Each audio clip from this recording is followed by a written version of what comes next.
जय माता दी भक्तों। बसंत पंचमी का त्योहार जो कि माघ शुक्ल पंचमी को मनाया जाता है, ज्ञान की देवी माँ सरस्वती के प्राकट्य दिवस के रूप में जाना जाता है।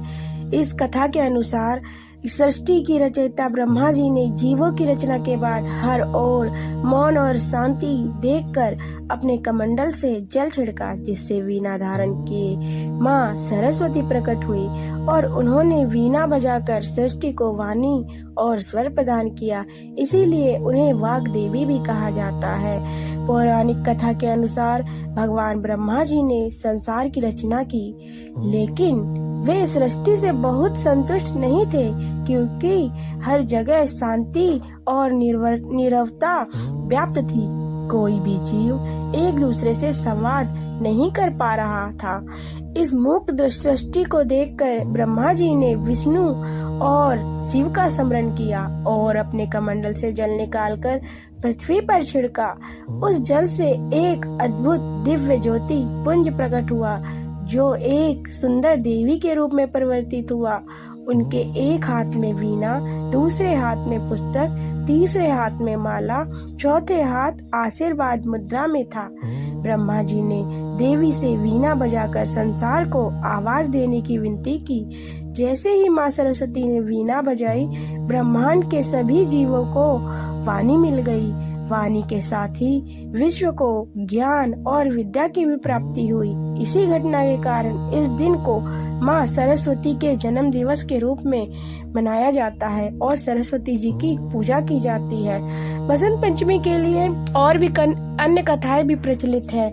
जैसे श्री कृष्ण जी ने जब श्री कृष्ण की कथा के अनुसार राधा कृष्ण ने सरस्वती जी को वरदान दिया था कि माघ मास की शुक्ल पक्ष की पंचमी तिथि पर पृथ्वी पर आपकी पूजा होगी, जिससे लोगों को विद्या और ज्ञान मिलेगा। और भी एक अन्य कथा है।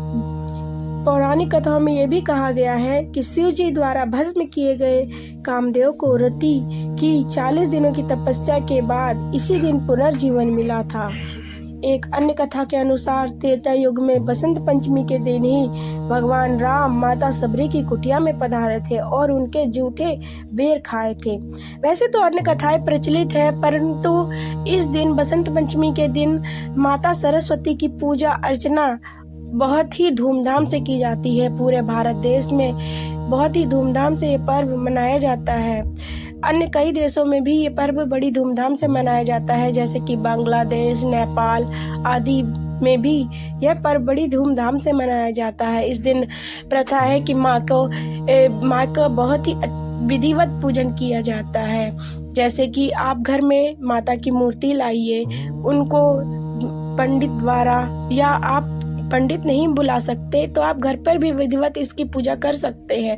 जैसे माँ का स्नान कराइए, उनको चंदन इनको सफेद चंदन लगाइए, सफेद फूल पुष्प आदि अर्पण कीजिए माँ को।